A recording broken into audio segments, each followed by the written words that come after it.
Pada masa kritis ini adalah masa yang harus kita perhatikan benar-benar. Karena pada saat itu pasien bisa tiba-tiba jatuh ke dalam kondisi shock, padahal sebelumnya. Halo, apa kabar? Saya dengan Dr. Nadia.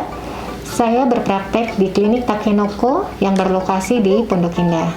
Hari ini saya ingin membawakan topik kesehatan mengenai demam dengue. Kenapa demam dengue? Saat ini sedang mulai musim hujan, di mana biasanya terjadi peningkatan demam dengue ini. Demam dengue ini adalah suatu penyakit yang disebabkan oleh virus dengue. Virus dengue ini terdiri dari 4 stereotip. Apabila terjadi infeksi dengan salah satu stereotip, akan memberikan kekebalan terhadap stereotip tersebut, tapi tidak memberikan kekebalan jangka panjang untuk stereotip lainnya. Oleh karena itu, pada satu individu dapat terjadi infeksi virus dengue ini lebih dari 1 kali. Seperti yang sudah kita ketahui bersama, virus dengue ini ditularkan oleh nyamuk betina, terutama dari spesies Aedes aegypti, dan pada tingkat yang lebih rendah yaitu Aedes albopictus. Penyakit ini tersebar luas di seluruh daerah tropis, contohnya seperti di Indonesia.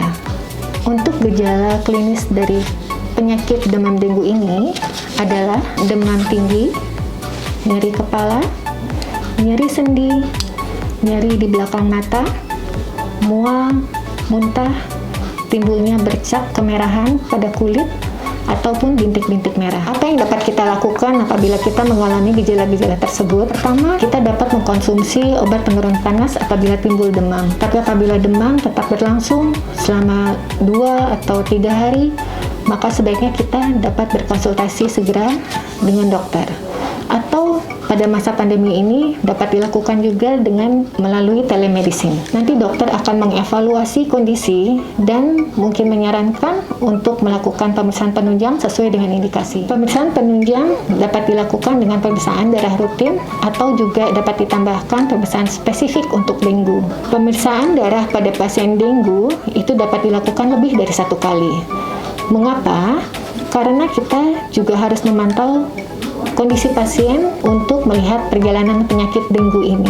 Demam dengue ini dapat berlangsung kurang lebih 1 minggu, di mana masa kritisnya terjadi pada hari ke-3 sampai hari ke-6. Pada masa kritis ini adalah masa yang harus kita perhatikan benar-benar. Karena pada saat itu pasien bisa tiba-tiba jatuh ke dalam kondisi shock, padahal sebelumnya untuk keluhan pasien seperti demam mungkin akan mulai turun atau keluhan lain juga akan berkurang. Tidak ada pengobatan khusus untuk demam dengue. Obat-obatan akan diberikan apabila terjadi demam, diberikan penurun demam, atau misalnya ada keluhan sakit kepala, juga akan diberikan obat untuk penghilang sakit. Pasien juga dianjurkan untuk bed rest, mengkonsumsi cukup cairan, kurang lebih sampai 8 gelas sehari, mengkonsumsi nutrisi yang baik, tidak ada pantangan yang khusus apabila tidak ada kondisi penyakit yang lain. Penyakit ini pada dasarnya akan sembuh sendiri, asalkan tidak terjadi komplikasi. Langkah penting yang dapat kita lakukan yaitu dengan melakukan 3M+, menguras tempat penampungan air, menutup penampungan air, serta mengubur barang-barang bekas.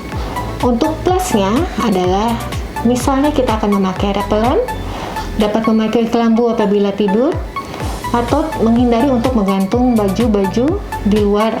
Jadi sebaiknya baju-baju kita masukkan ke dalam lemari. Demikian sharing kita hari ini mengenai demam dengue. Semoga bermanfaat dan selalu menjaga kesehatan di masa pandemi ini. Apabila ada komen atau pertanyaan, silakan dituliskan di kolom komentar. Terima kasih.